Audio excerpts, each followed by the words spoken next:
Hoffentlich hält das.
Ja, Tom.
Francis Morello.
Ich dachte, wenn wir erst mal draußen wären.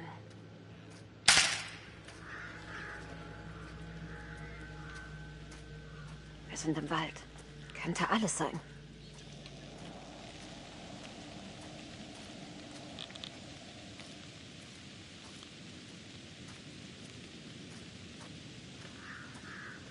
Könntest du mir bitte nicht noch mehr Angst einjagen?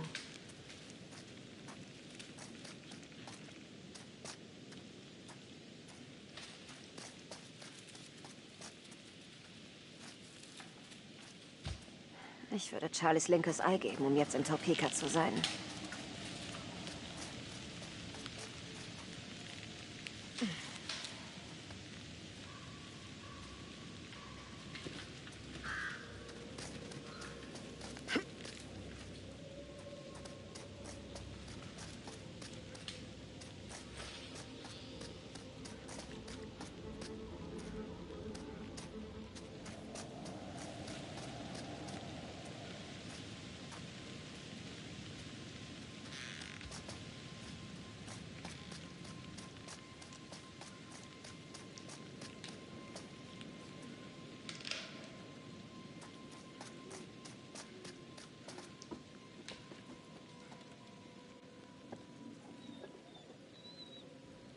Hörst du das?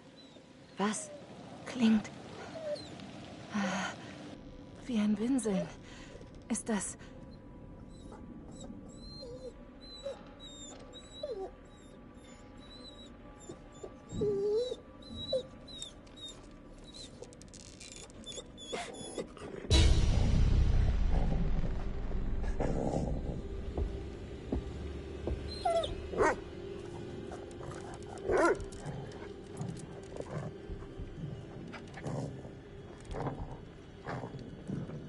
Kate, versteck dich.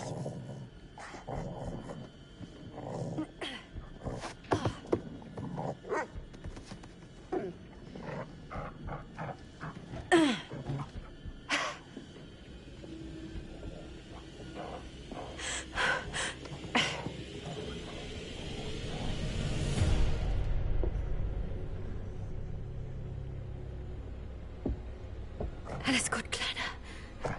Ich tu dir nichts.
Nein!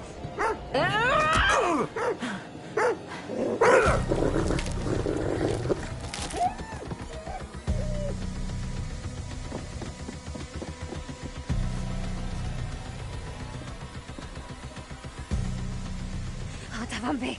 Versteck dich!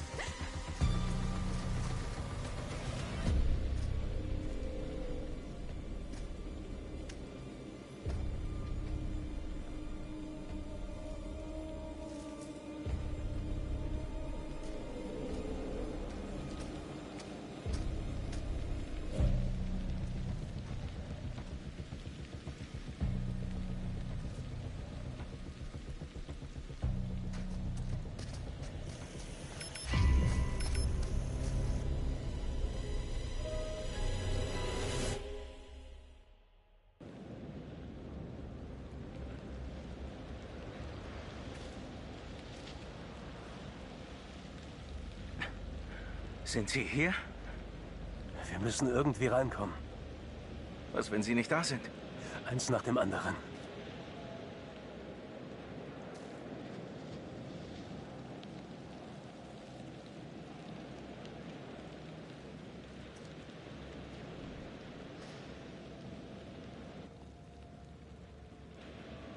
Gehen wir rein.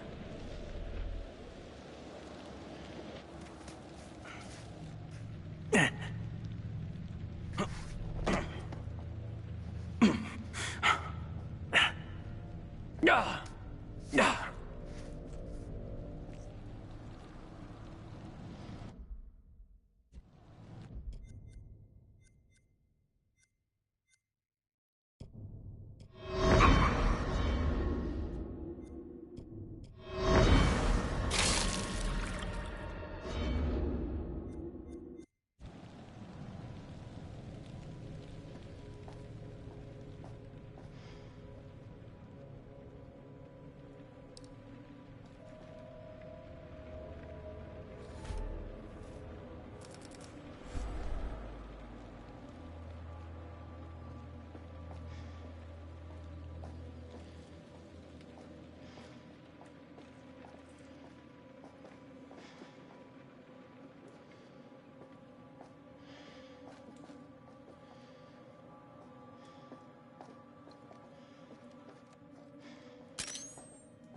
Um 6 Uhr entdeckte ich, Officer Frank Hooper, dass eine oder mehrere Personen sich Zutritt zur Asservatenkammer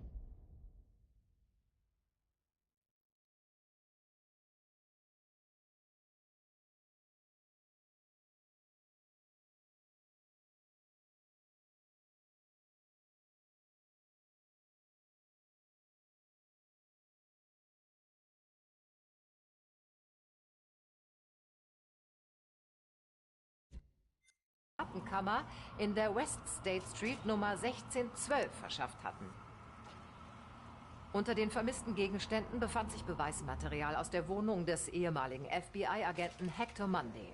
Darunter Bücher, Kleidung, Notizen, chirurgische Instrumente und Dentalgeräte. Wir gehen derzeit davon aus, dass es sich bei den Einbrechern um Souvenirjäger handelte, die auf Memorabilien von diesem Fall aus waren. Ende des Berichts.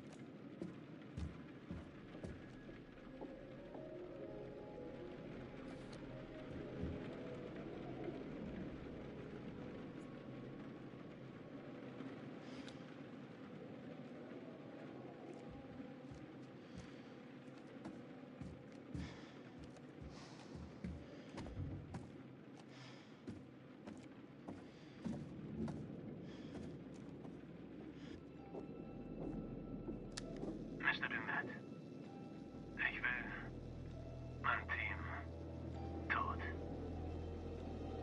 Ich regel das. Am Wochenende. Tun Sie. Ich habe diesen Scheiß nicht gesagt. Ich bin Ihnen sehr dankbar, Mr. Dumet. Ich will mein Team tot. Ich regel das. Ich bin so ein Idiot. Ich wollte so sehr, dass das klappt, dass ich ihm einfach alles geglaubt habe. Das ist geschnitten. Und das gar nicht schlecht. Überzeugend. Warum will er mich? Will er mich zum Sündenbock machen?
Da ist wohl noch ein Boot auf der Insel.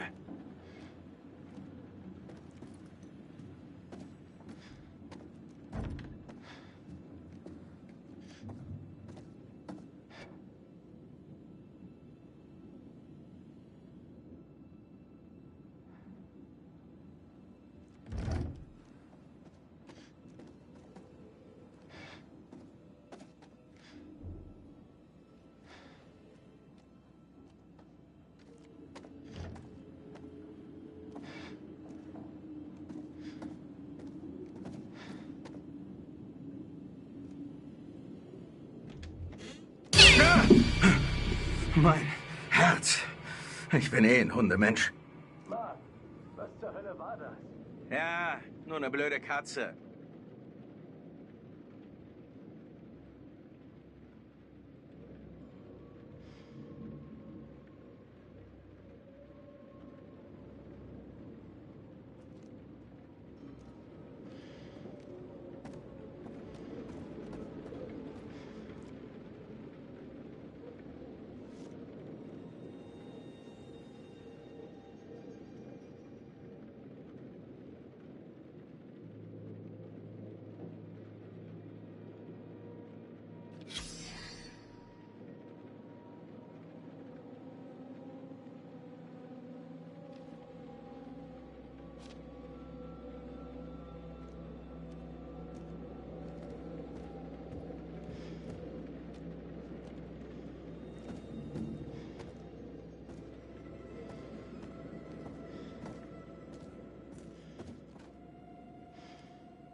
Komm schon.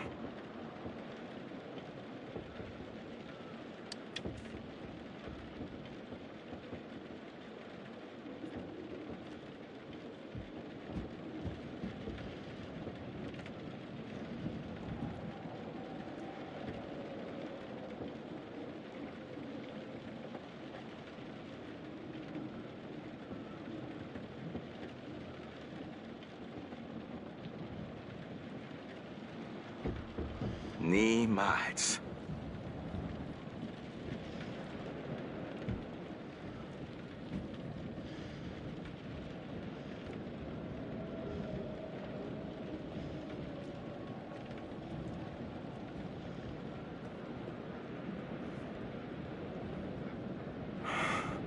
Nicht runtersehen.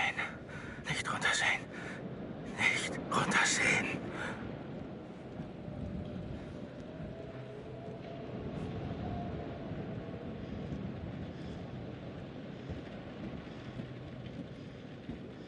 Beschädigung dieses Siegels ist eine Straftat.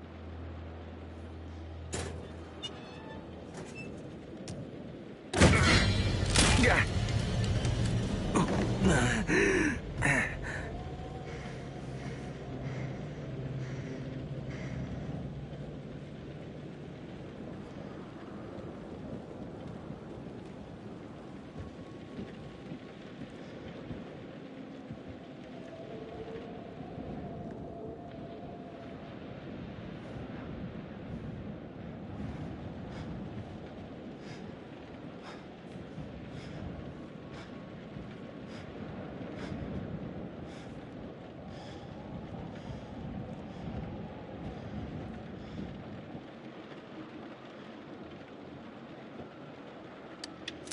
Au!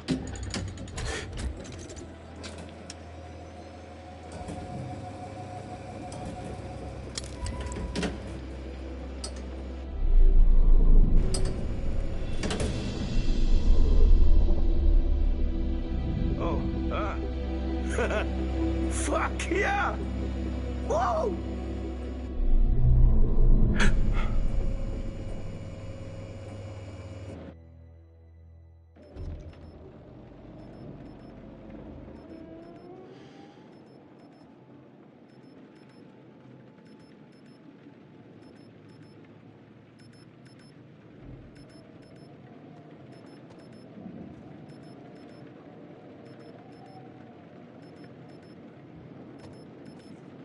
Hey! Hey! Leute! Hier oben! Kate! Jamie! Ich bin hier!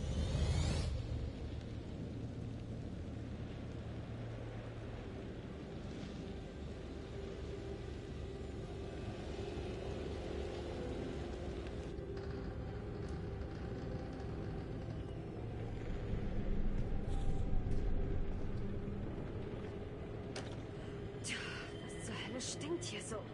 Scheiße. Oh, da bist du ja. Das überrascht mich. Du kannst also auch pünktlich sein.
Was zum Teufel ist das?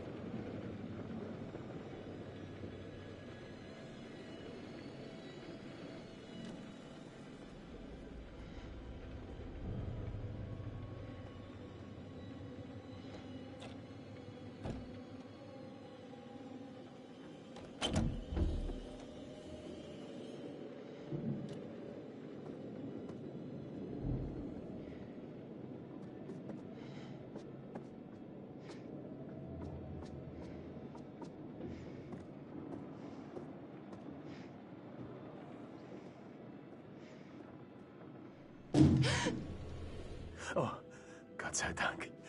Ich dachte schon. Gott sei Dank. Hast du Mark gesehen? Er ist okay. Er versucht, dieses verdammte Licht anzumachen. Mark?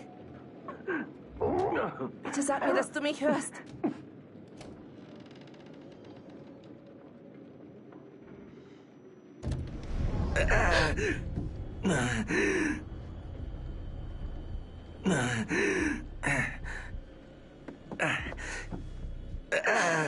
Alles okay?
Was zur Hölle? Oh. Handflächen nach vorne! Hände hoch! Er war das. Keiner redet! Ich sagte, die Handflächen nach vorne! Zum Glück sind Sie hier. Sie müssen uns helfen. Bis ich weiß, was hier los ist, rührt sich niemand.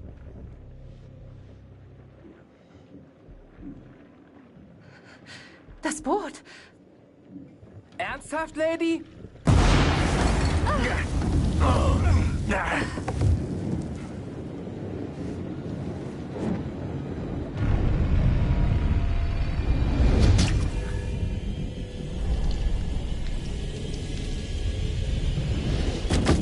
Fuck! Nein, nein, nein, nein.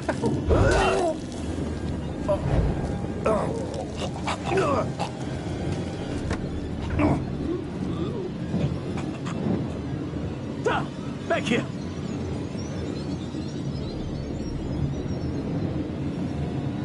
Los, lauf!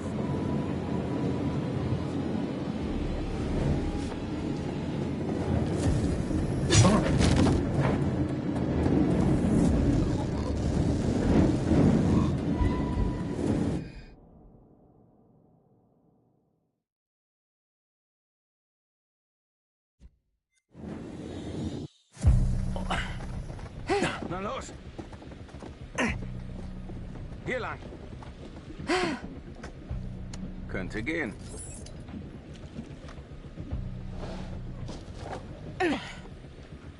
Funktioniert nicht. Das Starterseil. Da. Los, mach! Hey, Connie. Da bist du ja. Komm. Komm!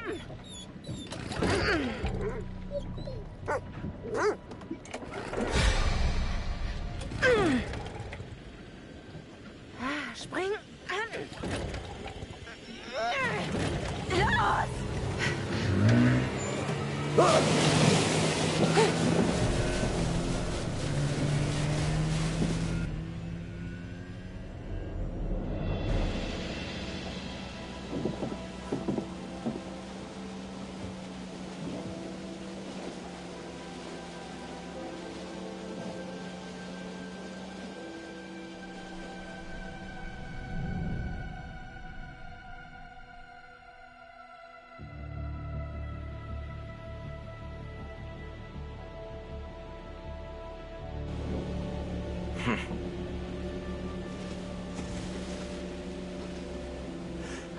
Geschafft.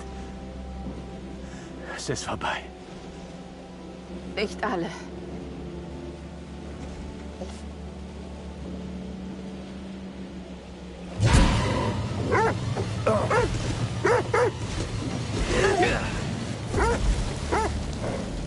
Festhalten!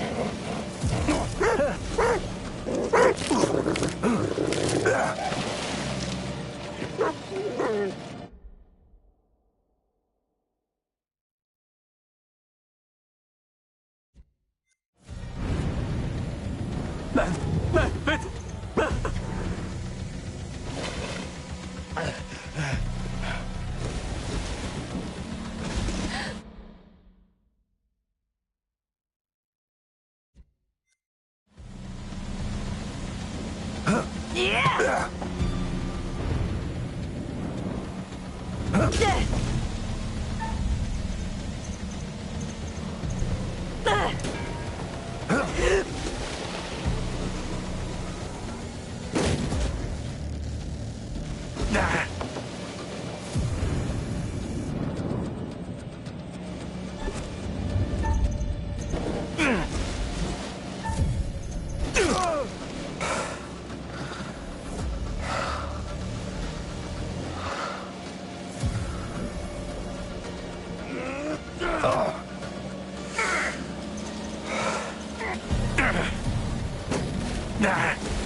Also wenn sie dieser Song nicht zum Lächeln bringt, dann weiß ich auch nicht. Nach der Pause spielen wir einige ihrer Classic Rock Favoriten ohne Unterbrechung. Keine verdammte Werbung.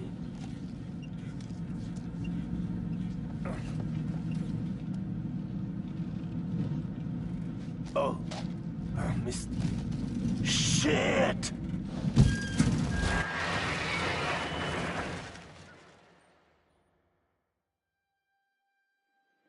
Ich sah auf und da standen sie mitten auf der verdammten Straße. Wedelten wild mit den Armen wie so ein Haufen Verrückter. Und wo kommen Sie her? Fort Wayne. Bin seit 3 Uhr morgens unterwegs. Frühschicht? Naja, ich wollte um 8 Uhr im Hafen sein. Das schaffe ich wohl jetzt nicht mehr, oder?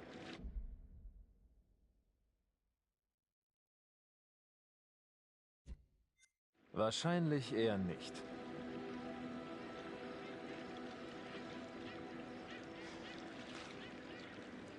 Weißt du, ich glaube, ich schaue mir mal das Studio in Brooklyn an. Vielleicht klappt das ja.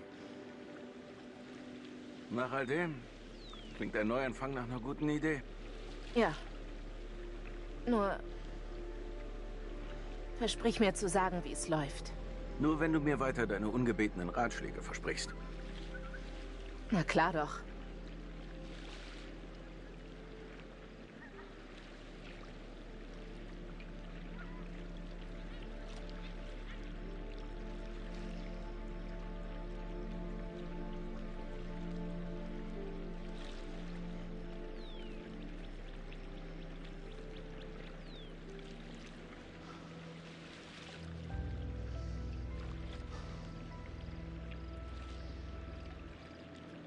Eine Kippe gefällig? Ja. Wobei... Ich höre auf.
Oh, da sind Sie.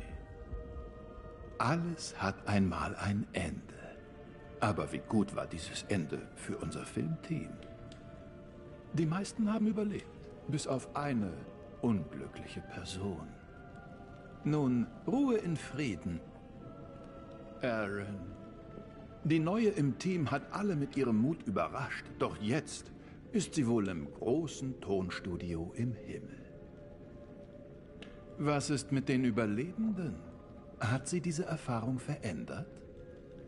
Kates Geheimnis. Sie war traumatisiert von etwas, das vor langer Zeit geschah. Aber sie hat sich dem gestellt, was sie am allermeisten fürchtete, und hat überlebt. Jamie weiß jetzt, dass sie anderen vertrauen und mit ihnen arbeiten muss. Mark, er musste aufhören, auf die Anweisungen anderer zu warten. Er musste seinen eigenen Weg finden. Und Charlie hat jetzt verstanden, dass ein Anführer mehr tut, als Befehle zu geben. Er musste die anderen als gleichwertig behandeln und mal die Führung abgeben.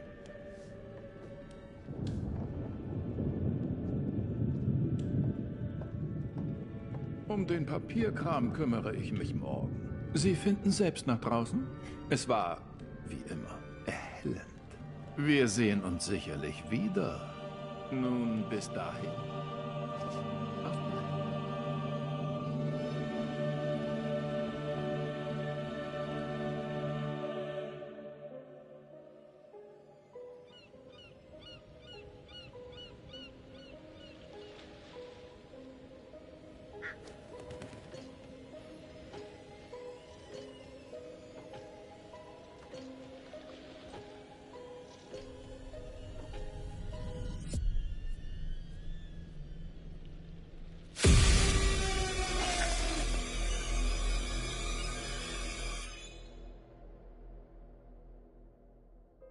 Die Abfolge der Ereignisse ist zu diesem Zeitpunkt noch unklar. Wir können jedoch bestätigen, dass gegen kurz nach 7:30 ein Lkw-Fahrer angehalten wurde, um Hilfe zu leisten.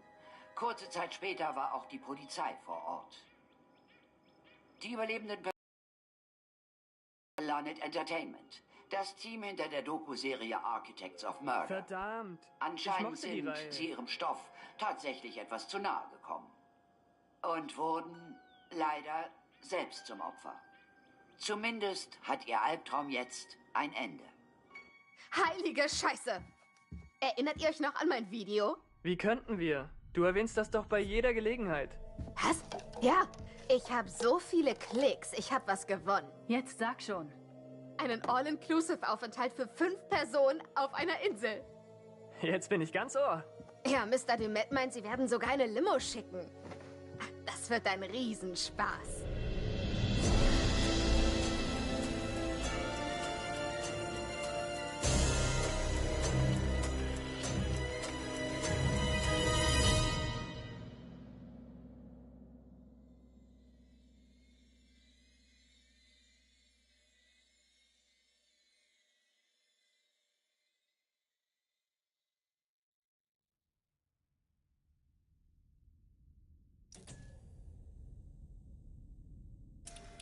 Oh, death.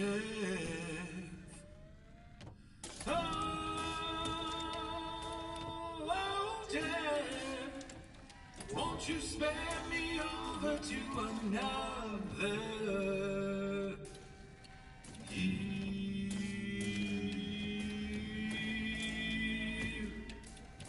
Oh, what is this I cannot see with icy hands taking hold of me? Oh, death and death none can excel. I open the doors to heaven and hell. Yes, Yes, I have come to get your soul and leave your body and leave it cold. To drop the flesh from on your frame, the earth and worm both have their claim. I said, oh, death, oh, death, won't you spare me over to another eve? I said, oh, death, oh, death, won't you spare me over to another eve? Now, death, if this is true, please give me time to reason with you. From time to time you heard and saw, so close your eyes and unlock your jaw. I'll lock your jaw so you can talk. I'll fix your feet so you can walk. And I'll dim your eyes so you can see this very hour. Now come with me. I said, oh, death, oh, death, won't you spare me over to another eve? I said, oh, death, oh, death, won't you spare me over to another eve? Now, death, please give me time to fix my heart and change my mind. Your heart is fixed, your mind is broad. I'll have your shackles to drag you down. Too late, to all farewell. My dawn is fixed, I'm summoned to hell. As long as God in heaven shall dwell, my poor soul shall burn in hell. I said, oh, death, oh, death, won't you spare me over to another eve? I said, oh, death, oh, death, won't you spare me over to another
This is Commander Stafford, the forward reconnaissance vessel Cassiopeia.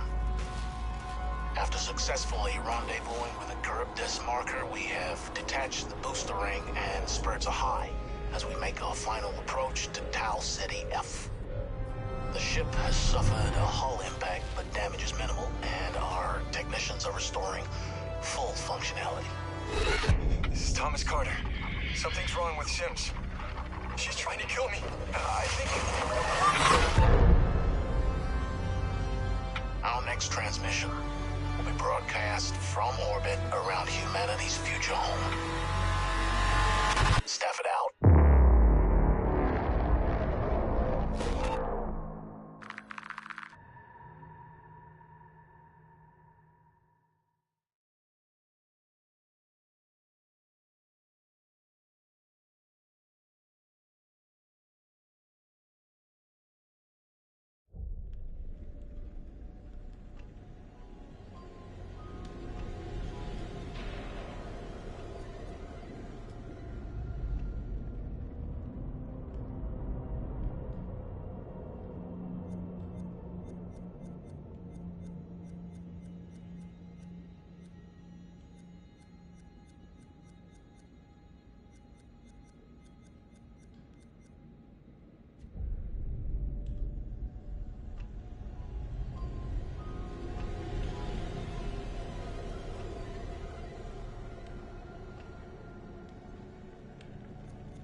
Torture chambers, secret passageways, vats of acid, and deadly vaults. In 1895, Chicago police unearthed horrific evidence of torture and multiple murders at the sprawling castle of H.H. Holmes. Masquerading under the guise of caring doctor, kind husband, and prominent businessman, H.H. Holmes was a contemporary monster, designing his buildings solely for the disposal of human bodies. Torture Doctor, Monster of 63rd Street. H.H. Holmes was America's first serial killer.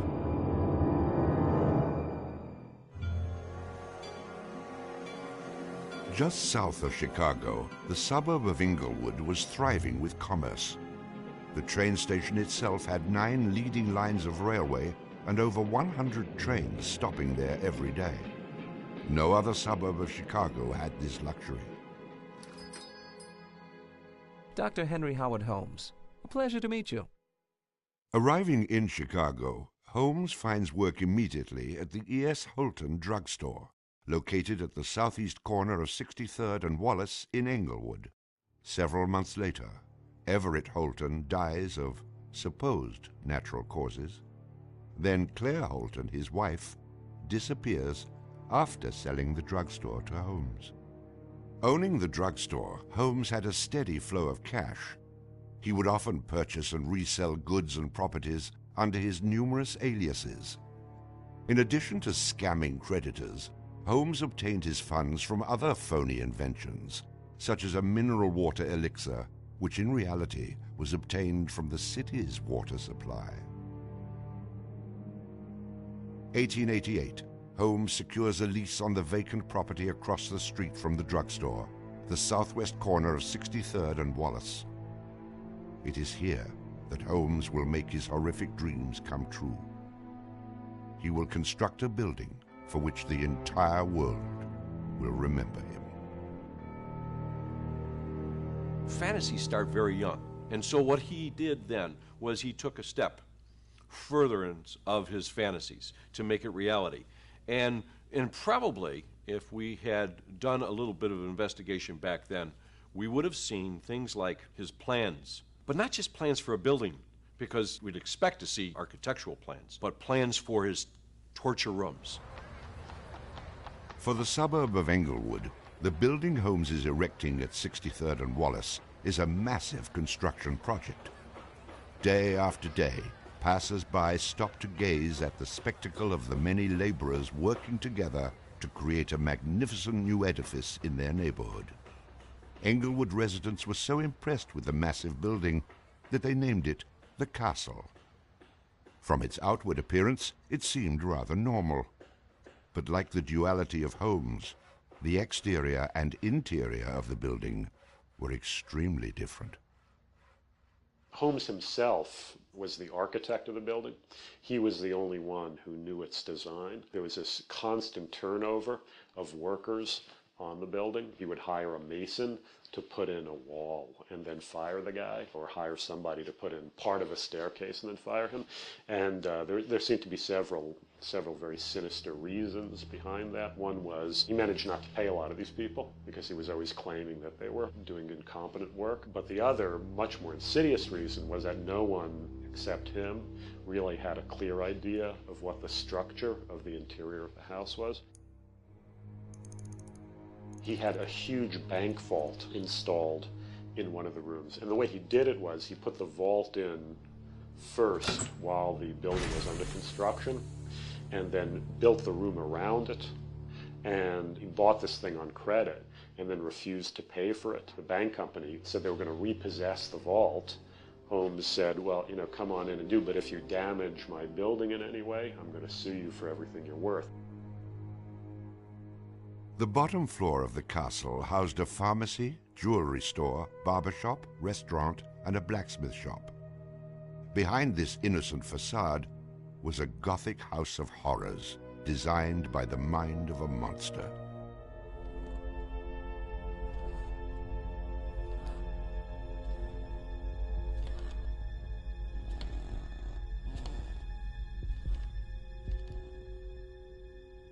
The third floor seemed innocent enough, containing rented rooms, legitimate offices, and Holmes's own bedroom.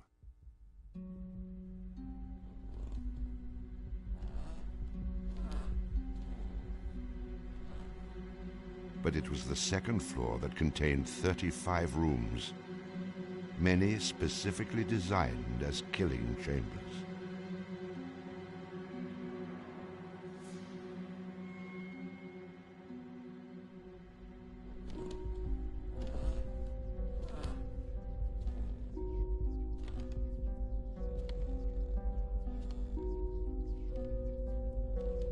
Disorienting unsuspecting victims, the labyrinthian construction contained numerous staircases and doorways that led nowhere.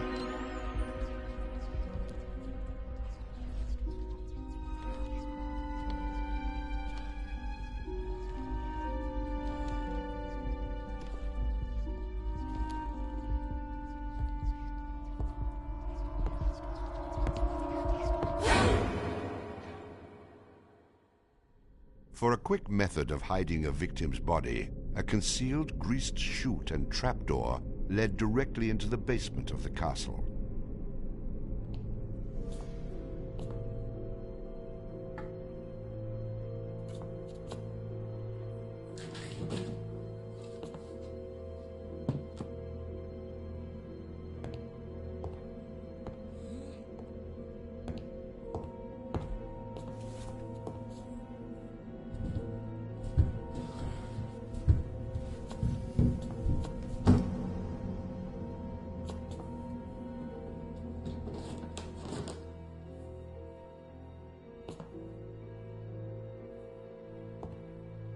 The basement held the most terrifying rooms, resembling a medieval torture dungeon. Acid vats, quicklime pits, and a crematorium disguised as a glass-bending furnace were Holmes's favorite methods of immediate body disposal.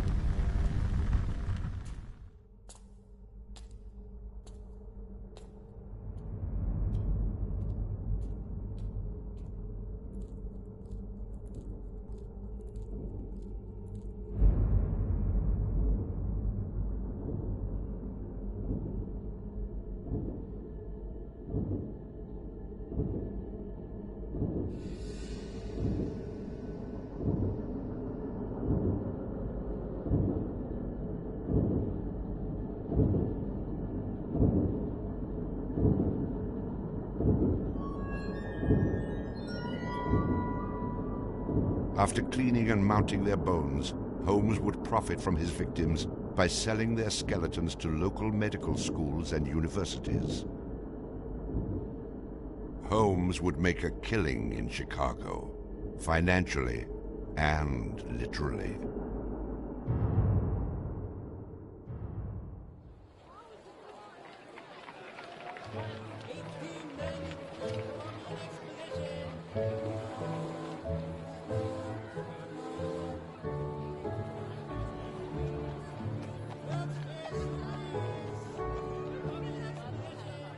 May 1st, 1893, the World's Columbian Exposition is open to the public in Chicago.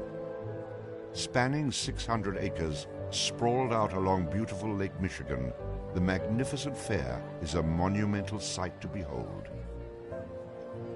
Over 20 million people from around the world would attend the dazzling World's Fair between May 1st and October 30th, 1893.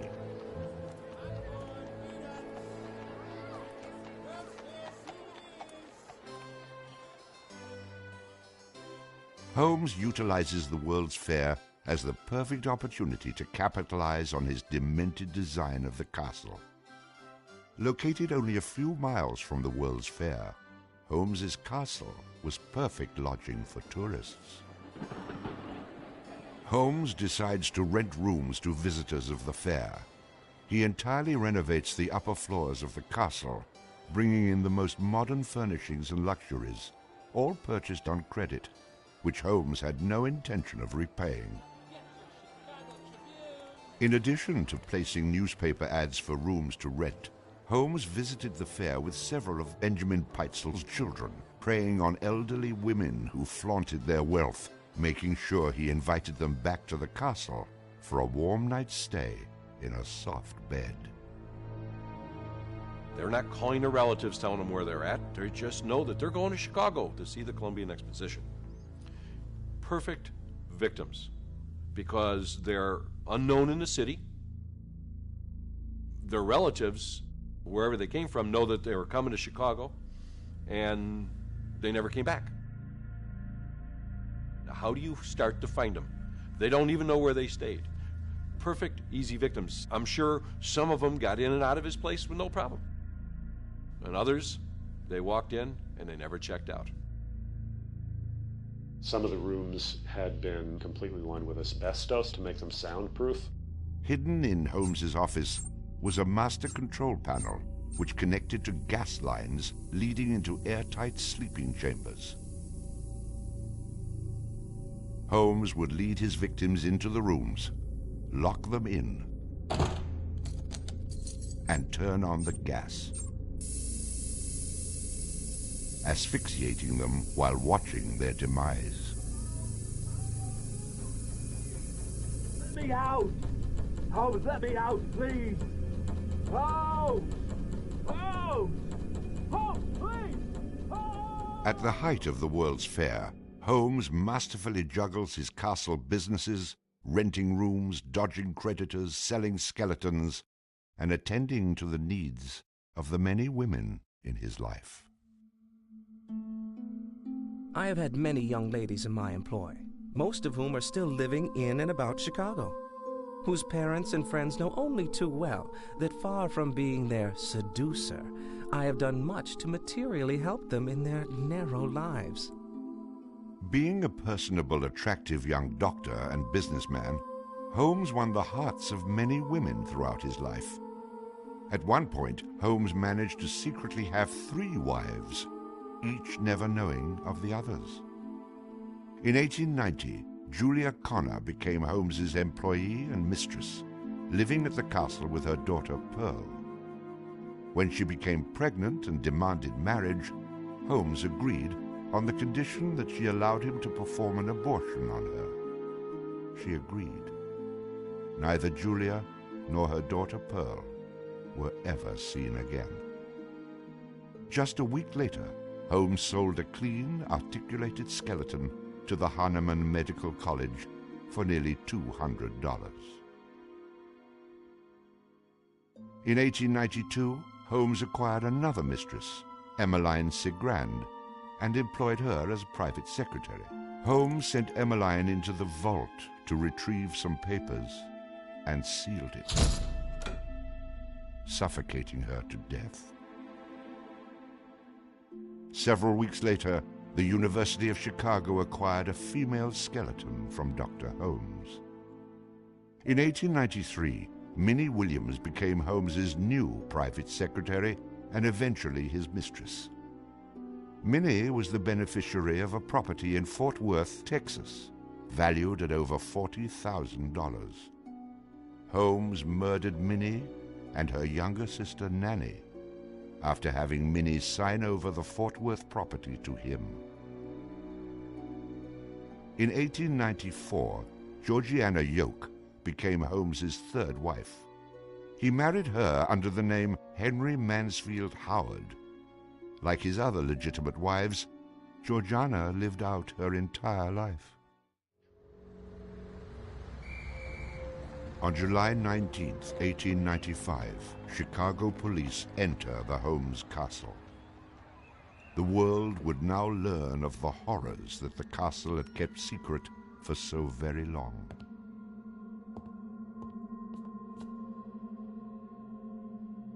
As disoriented detectives and police searched the upper floors of the castle, the true depths of Holmes's evil were waiting in the basement.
Among the death devices in the basement of the castle, investigators find piles of mixed human and animal bones, bloody women's undergarments, and a wooden dissection table saturated with dried blood.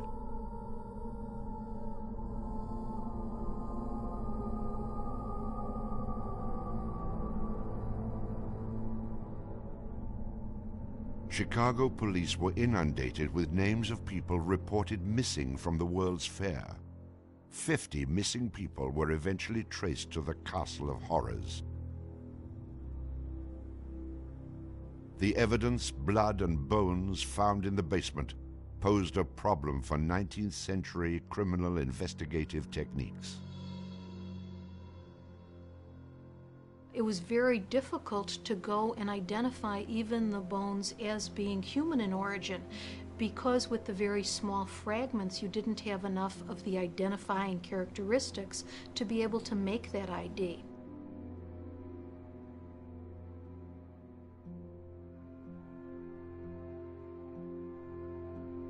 The world is now calling Holmes the Monster of 63rd Street, Torture Doctor, and the Modern Bluebeard. Overnight, Holmes transforms from arch-swindler to arch-fiend.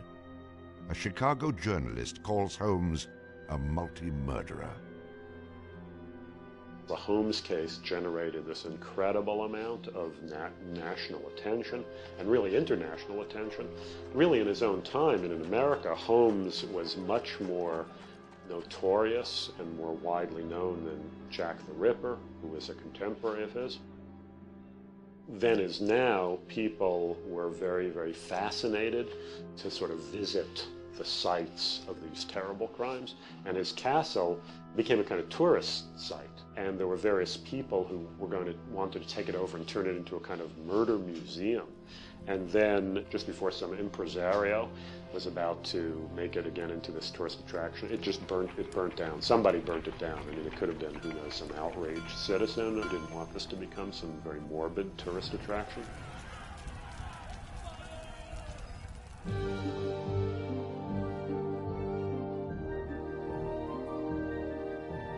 Holmes's trial was kind of the O.J. Simpson trial of the day. It just generated this huge amount of publicity. The case had become a kind of national obsession. Of course, there wasn't CNN or Court TV back then, so it couldn't be covered quite as relentlessly, but it was covered very, very extensively. There were true crime books and pamphlets and all kinds of stuff. And Holmes himself had become a sort of folk figure almost, you know, the sort of national boogeyman.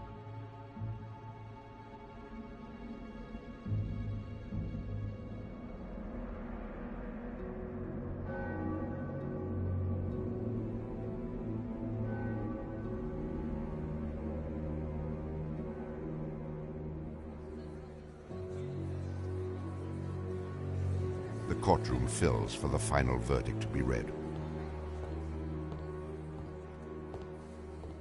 Holmes becomes extremely nervous when not one of the jury members looks at him. In his entire criminal career, this is the moment Holmes never believed would occur. He is found guilty of murder in the first degree.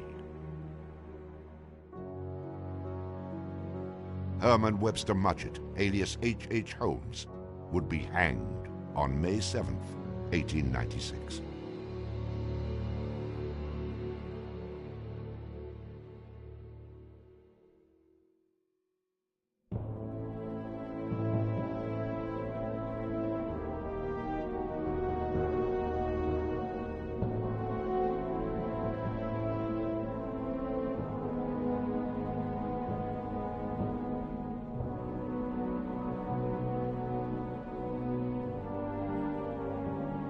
While Holmes was in jail, awaiting the execution of the sentence, he was made an offer by William Randolph Hearst, supposedly for a significant amount of money, to provide his confessions. Holmes, who had already issued at a half a dozen completely self-contradictory versions of his crimes, clearly at this point felt he had nothing to lose. He was going to die anyway. In this confession, he did a complete about-face and portrayed himself as the worst monster who ever lived. He just basically confessed to every crime anybody had ever suspected him of and threw in a few more for good measure. He's reliving the fantasies after the fact now. He's reliving the fantasies of things that he did. She was very willing to do this and prepared to